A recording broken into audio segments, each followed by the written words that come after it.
Assalamu Walaikum. Hello friends, how are you? Welcome back to my another video.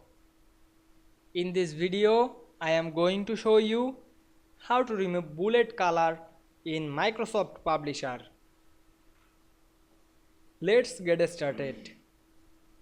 At first, we have to open a Publisher document and take a colorable bullet list.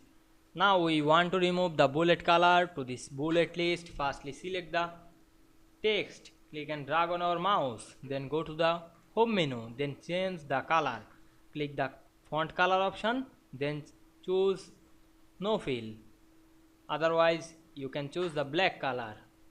Now we can see we remove bullet points color very easily. I hope you enjoyed the video. Please like, comment, share and subscribe my channel. Thanks for watching.